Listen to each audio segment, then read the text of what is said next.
I'm not entirely sure whether to be pleased or alarmed. To think of your grandchildren as I think of mine.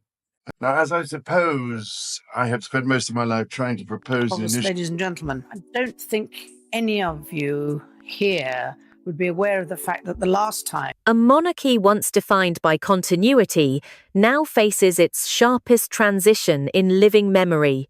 The announcement came not from King Charles himself, but from the sister whose quiet dedication had long been underestimated. In a packed hall at Buckingham Palace, Princess Anne stood before the nation and read words that would echo across Britain and the Commonwealth. King Charles would step back from his most significant ceremonial and diplomatic duties, entrusting them instead to Prince William and Catherine, Princess of Wales. It was more than a mere adjustment of royal schedules. It was the declaration of a generational handover, a symbolic transfer of responsibility that signaled both the fragility of the crown and its enduring capacity to reinvent itself. Observers noted the symbolism immediately. For a monarch who had waited his entire adult life to ascend the throne, Charles's decision to delegate was extraordinary. Yet what struck the public more was who delivered the message. Not a press secretary, not a polished palace spokesperson, but Anne, his sister, his most unwavering ally, the figure insiders often describe as the steel of the House of Windsor. By placing the words in Anne's hands, Charles seemed to acknowledge that the crown required authenticity, not spin. Her reputation for bluntness and loyalty carried weight where officialdom might have fallen flat. The monarchy cannot survive on protocol alone, one former courtier remarked. It survives on trust. Anne was the only voice people were willing to believe. And so, her delivery left no ambiguity. The future, at least in the operational sense, belonged to William and Catherine. Even before Anne's words concluded, eyes turned instinctively to the couple now positioned at the centre of Britain's monarchy. William sat upright, his expression composed but undeniably resolute, the look of a man prepared for responsibility long foreshadowed. Beside him, Catherine radiated a calm dignity, her gaze steady, her smile controlled. The symbolism of Catherine's presence was not lost on anyone. She has long been admired as the monarchy's most relatable figure, combining grace with a rare ability to connect across generations. Now, she was explicitly invoked as part of the succession narrative, no longer simply the supportive consort, but a pillar of the crown's future. To many, it recalled the words once spoken by Queen Elizabeth II about her mother. In times of crisis, she was the anchor. For the Windsor dynasty, Catherine was now cast in that same mould. Charles's statement, as read by Anne, included not only the practicalities of transition, but a stunning admission. In a rare note of regret, the king described the institution's past as not without painful missteps and acknowledged the wounds that linger from choices that should never have been made. And, though carefully phrased, the message was widely interpreted as a veiled reference to his own marriage to Camilla and the long shadow cast by the tragedy of Diana, Princess of Wales. For decades, this unspoken history had haunted the monarchy's image. To confront it openly was a seismic moment, one that symbolized both contrition and closure. By apologizing, Charles may have freed his heirs from a burden he himself carried, noted historian Margaret Fenton. It was an admission that his era had limits, and that the Windsor name could only move forward by turning fully toward the next generation. The heart of the announcement lay in its promise. William and Catherine would not only take on ceremonial duties, but also spearhead a modernization of the monarchy's structures. Insiders speak of a leaner, sharper Windsor court, fewer working royals, tighter control over spending, and a renewed emphasis on transparency. This, too, is Catherine's influence. Her approach to royal work has been marked by focus rather than flamboyance, depth rather than breadth. From early childhood initiatives to diplomatic engagements, she has built a reputation for seriousness that contrasts with the image-driven style of past decades.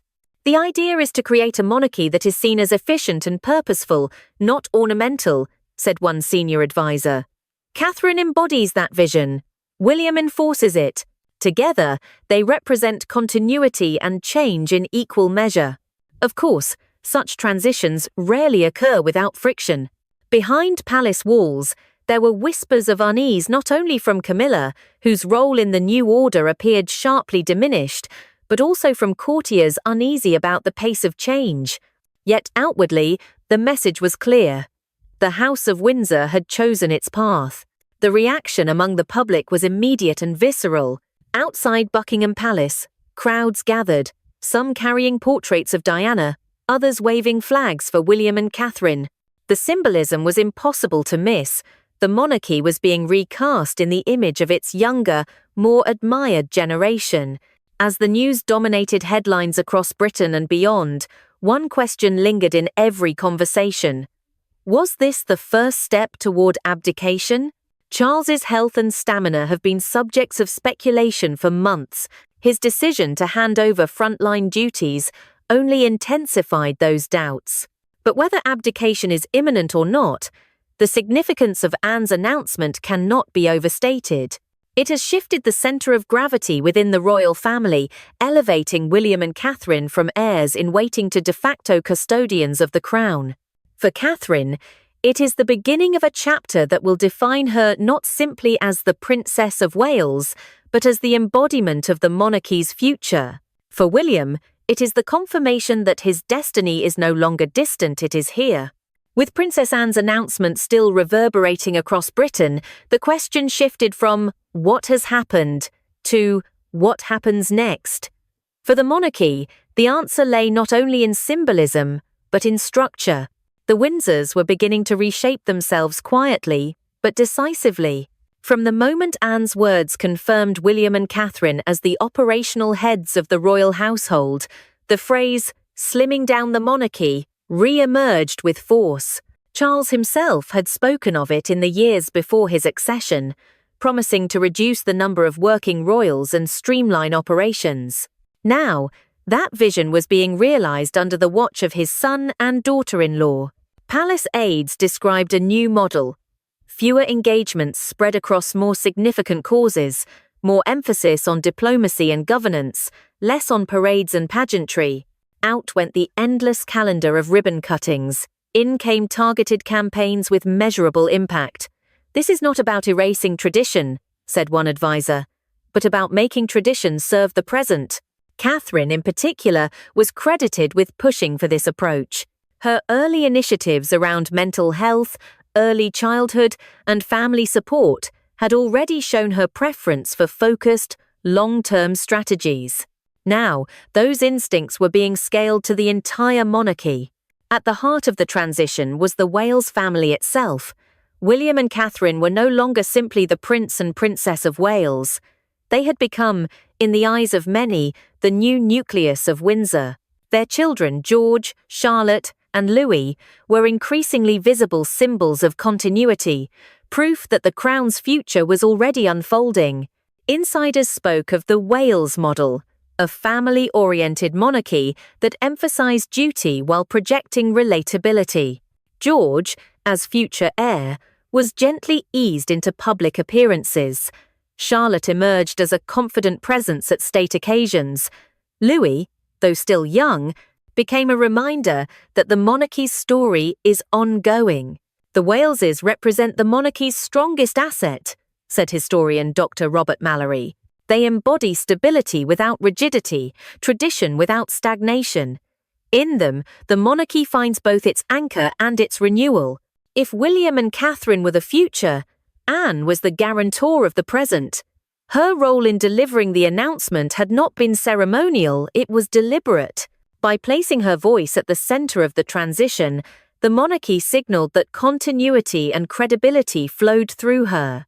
In the weeks following Charles's step back, Anne assumed an unusual role, part elder stateswoman, part enforcer. She met with advisors, reminded courtiers of their responsibilities, and in private conversations, underscored the necessity of loyalty to the crown's chosen direction. "She has become the silent architect of stability," noted one palace insider. Anne's message is clear. If you respect the monarchy, You support William and Catherine. Anything else is disloyalty. Yet, even as the new structure solidified, one figure seemed to fade: Queen Camilla. Her absence from major events was explained with vague references to personal time and health. Yet the pattern was unmistakable. Appearances were cancelled, patronages quietly reassigned, portraits shifted to less prominent placements within palace corridors. To her supporters, it looked like unjust marginalization. To her critics, it was long overdue accountability. Either way, the contrast was stark. Where Catherine was elevated as the blessing of Windsor, Camilla was increasingly portrayed as its cautionary tale. The palace line was neutral. Her Majesty continues to serve in private capacities, but the absence spoke louder than words. In the public imagination, she was no longer at the center of royal life. Beyond personalities, the transition also brought technical reforms. The communications office was reorganized to give William and Catherine a more direct voice in media strategy. Social platforms, once tightly controlled, were used more flexibly, highlighting behind-the-scenes moments, amplifying charitable causes, and projecting transparency. Financial disclosures were expanded, with new commitments to publish clearer breakdowns of royal spending. Symbolic gestures such as Catherine hosting international leaders independently were framed as evidence of both modernization and empowerment. "This is about survival," said former diplomat Sir John Davies. "The monarchy is centuries old, but in the 21st century, it competes with elected governments, social media, and global scrutiny. If it does not adapt, it will collapse." William and Catherine understand this instinctively. And the British public, long ambivalent about the monarchy, responded with surprising enthusiasm. Polls suggested that trust in the institution rose after the announcement, particularly among younger demographics, who viewed Catherine as authentic. Yet the approval was conditional. Many emphasized that transparency and accountability were non-negotiable. In pubs, workplaces, and online forums, the refrain was the same: the monarchy must prove its relevance, or it risks fading into irrelevance. William and Catherine were seen as the last chance, a couple whose relatability could buy time for an institution under pressure. By the close of the second week after Anne's announcement, it was clear that the monarchy had entered a new phase. Charles remained king in name and title, but the machinery of Windsor had shifted decisively toward his son and daughter-in-law. Anne served as guarantor of the process. Camilla retreated into silence. The Wales family emerged as the center of gravity. It was, in every sense, a crown in transition. And while the immediate crisis seemed contained, the deeper question remained unresolved. Was this merely a gradual transfer of responsibility, or the quiet beginning of abdication? The monarchy had chosen its future, but would the nation accept it? The Windsor transition was never going to remain a purely domestic affair. From the moment Princess Anne declared that William and Catherine would assume responsibility for Britain's key ceremonial and diplomatic duties, the ripples spread far beyond the gates of Buckingham Palace. Across the Commonwealth, across Europe, across Washington and Beijing, the reaction was immediate and unmistakable. The face of the British monarchy had changed. For decades, the Commonwealth has been both the Crown's greatest asset and its most fragile burden. Formed from the legacy of the Empire, it has often struggled to balance tradition with modernity, symbolism with substance. Charles had pledged to honor its diversity, yet his reign was shadowed by questions of relevance. Now, the sudden handover to William and Catherine has been interpreted as a bid to preserve the institution's international influence. Leaders in Australia, Canada, and the Caribbean countries, where Republican movements have grown louder, reacted with cautious curiosity. In Ottawa, the announcement was framed as an opportunity for renewed partnership. In Sydney, commentators speculated that the younger royals might hold the key to delaying inevitable debates about severing ties. In Barbados, where the monarchy was already discarded, the news was met with polite detachment. The monarchy is trying to modernize, one Caribbean newspaper editorialized. But for many of us, the question is no longer whether it modernizes, but whether it matters. If William was seen as steady, Catherine was the revelation. Foreign diplomats spoke of her as the monarchy's soft power weapon, a figure capable of combining charm with gravitas. She listens before she speaks, one European ambassador noted. That is rare in diplomacy, and it wins her trust quickly. Her first appearance after Anne's announcement reinforced this perception. At a reception with Commonwealth representatives, Catherine wore no crown, no tiara, no ostentation. Instead, she greeted delegates with the warmth of a seasoned stateswoman. Her remarks were brief but pointed. The strength of the Commonwealth lies not in what we inherit, but in what we build together. It was the kind of line Queen Elizabeth might have delivered. Yet coming from Catherine, it felt both familiar and new, a reminder that continuity can live alongside innovation. In Europe, where Brexit had strained Britain's relationships, the transition was read through a geopolitical lens.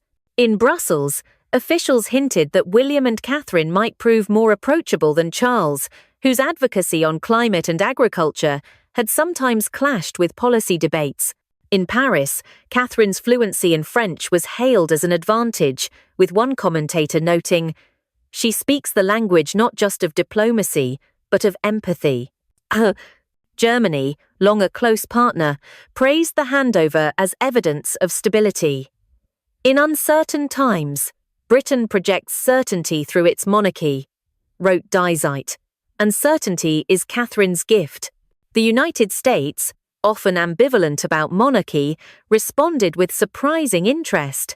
American media outlets devoted hours of coverage to Catherine's role, casting her as the new Diana in diplomacy. It was a comparison that carried both promise and peril.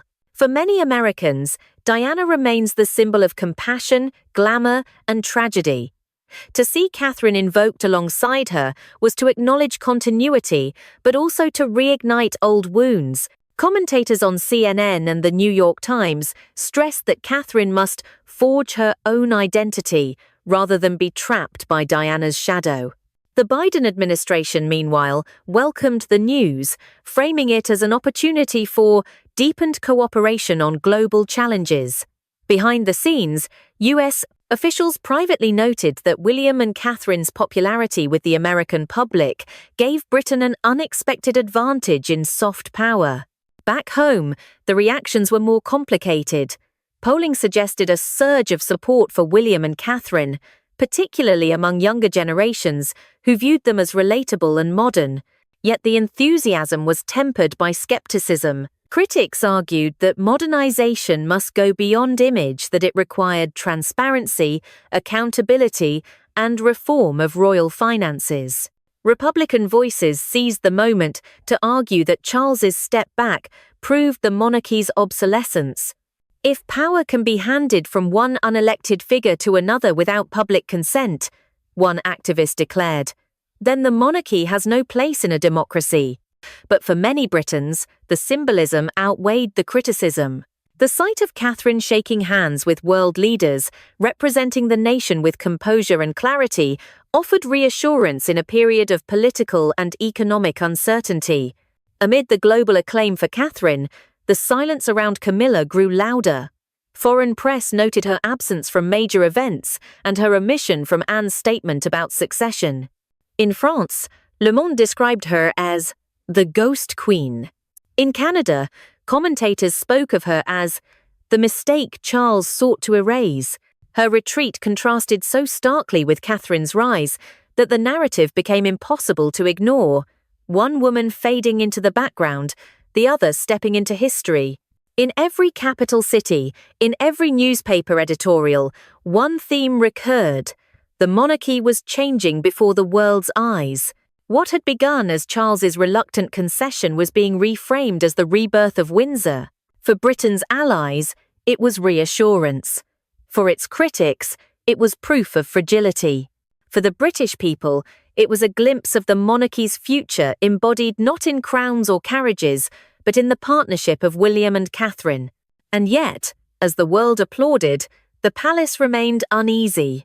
For behind the polished diplomacy and the applause lay deeper tensions not only about Camilla's future, but about the fragile unity within the royal family itself. The crown had been projected outward, and the world had received it warmly. But what of the palace walls? What fractures still threatened from within? For the world outside Buckingham Palace, the handover looked orderly.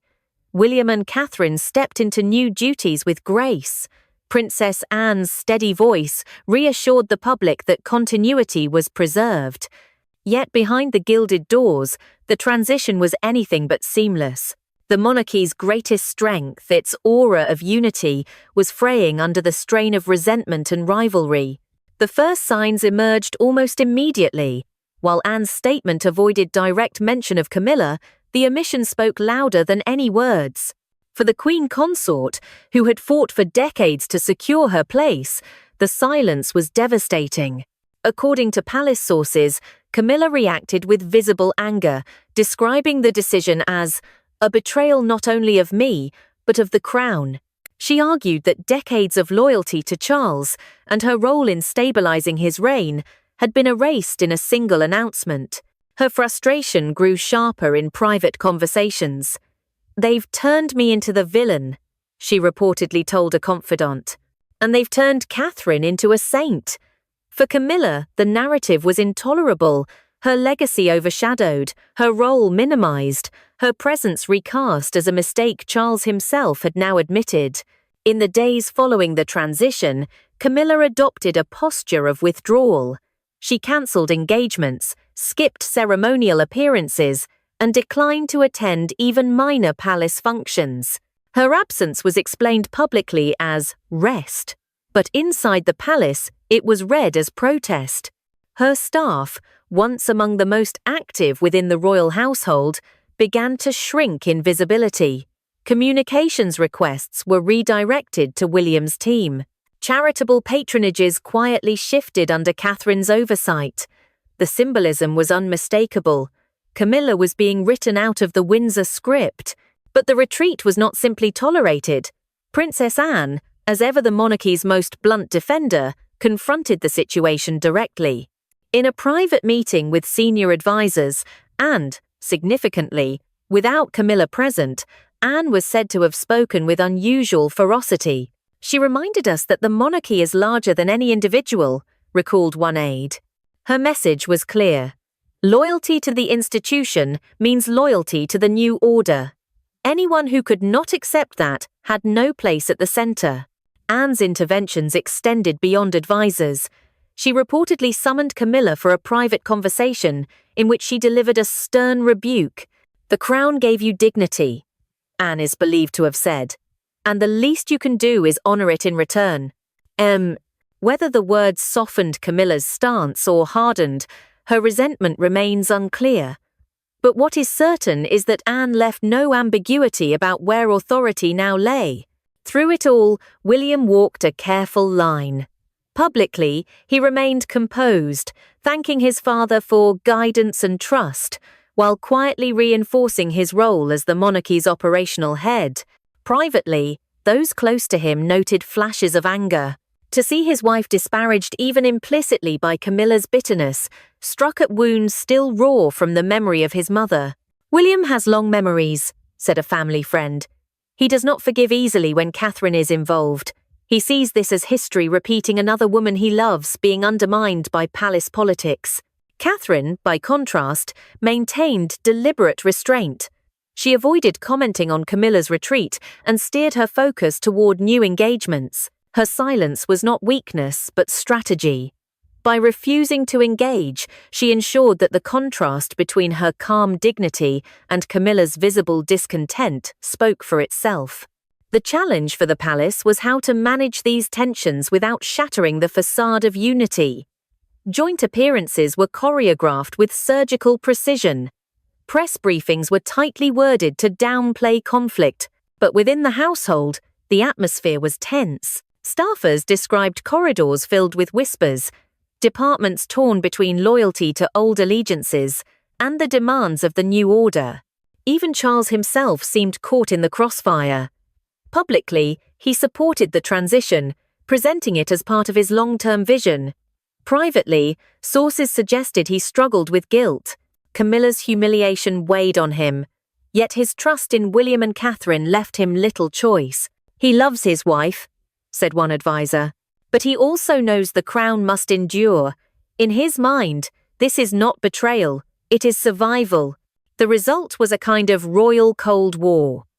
On one side, William and Catherine supported by Anne, by public opinion, and by a carefully modernizing vision of Windsor. On the other, Camilla sidelined, resentful, clinging to what influence remained. The conflict was rarely spoken aloud, but its presence was everywhere. At formal dinners, her seat conspicuously empty. In official photographs, her absence glaring. In staff briefings, her name barely mentioned. The more Catherine's star rose, the more Camilla's shadow lengthened. And as the monarchy projected stability outward, it harbored turbulence within.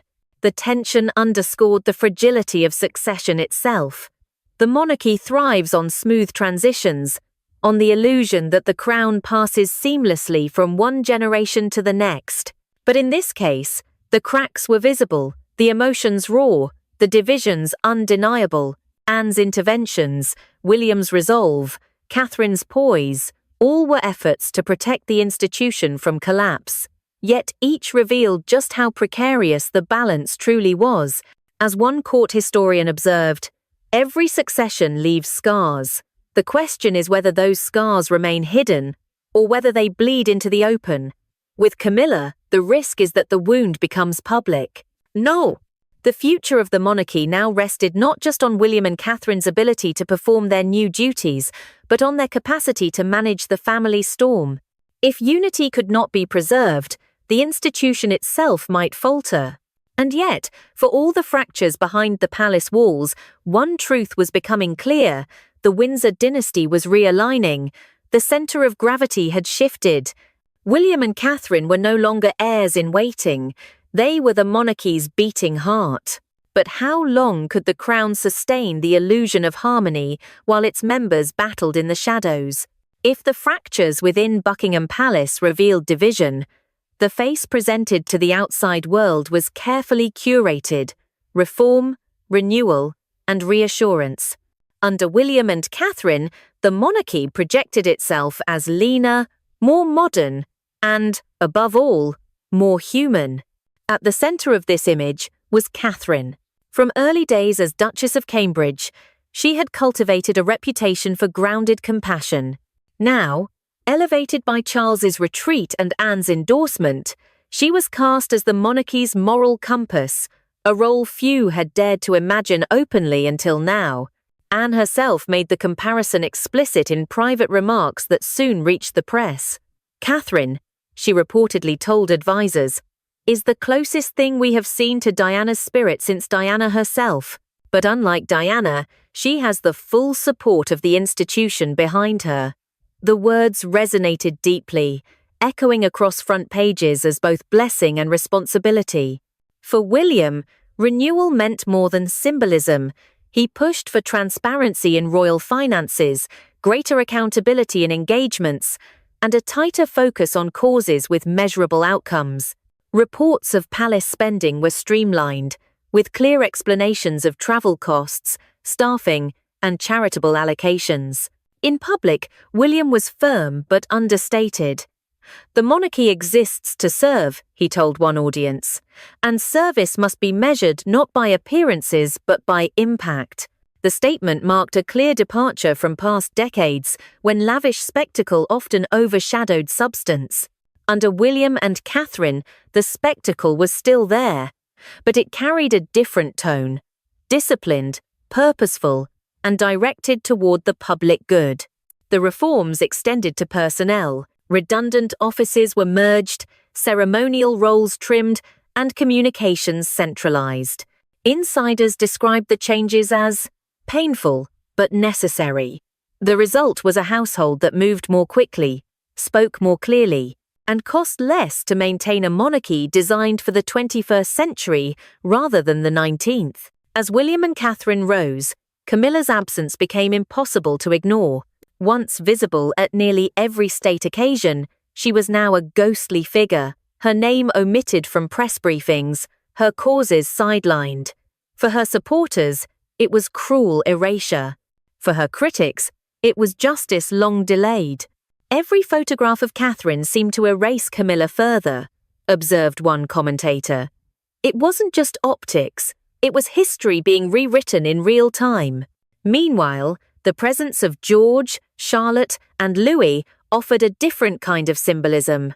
They were not thrust forward aggressively, but allowed to appear naturally, their roles subtly woven into state occasions.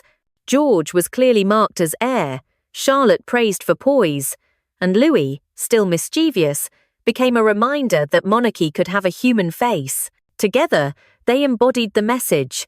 This was not just the reign of William and Catherine, but the dawn of a family dynasty.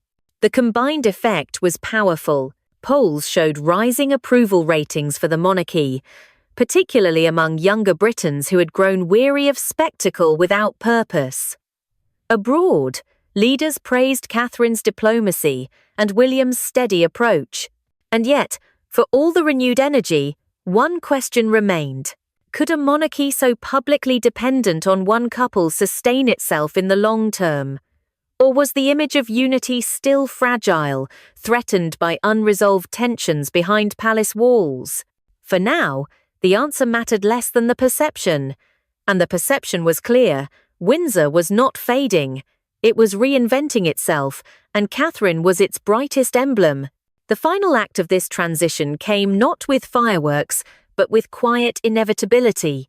King Charles, once defined by his lifelong wait for the throne, receded into the background of national life.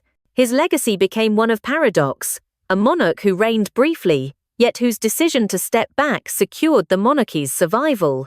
Princess Anne remained his most steadfast defender, the one who steadied the ship when storms threatened to capsize it. Her role in announcing the transition, enforcing discipline, and championing Catherine's place in Windsor history cemented her reputation as the monarchy's unyielding guardian. But it was William and Catherine who carried the crown forward, not in name alone, but in practice. Together, they embodied the fusion of tradition and renewal. William with his steady authority, Catherine with her quiet strength and global appeal. Where past generations leaned on protocol, the Wales household projected purpose. Where spectacle once dominated, service now defined. For Catherine, the transformation was profound. Once seen as a supportive consort, she emerged as the monarchy's moral centre, the figure Anne herself described as the blessing of Windsor. For the public, she became what many had long suspected, a queen in all but title. And Camilla? Her story closed not with triumph, but with retreat. From public stages to private life, her absence spoke volumes. The woman once at the heart of Charles's reign was now relegated to the footnotes of Windsor's history, a reminder of the monarchy's missteps and of its determination to correct them. In the end, the transition was not simply about who wore the crown, but about who carried its meaning. As Britain looked to the future, the answer was clear. The House of Windsor had been reshaped. Its survival no longer depended on Charles or Camilla, but on William, Catherine, and the legacy they would pass to their children. The monarchy had been wounded, tested, and reimagined. Yet it endured because in Catherine and William, the crown found not only heirs, but renewal.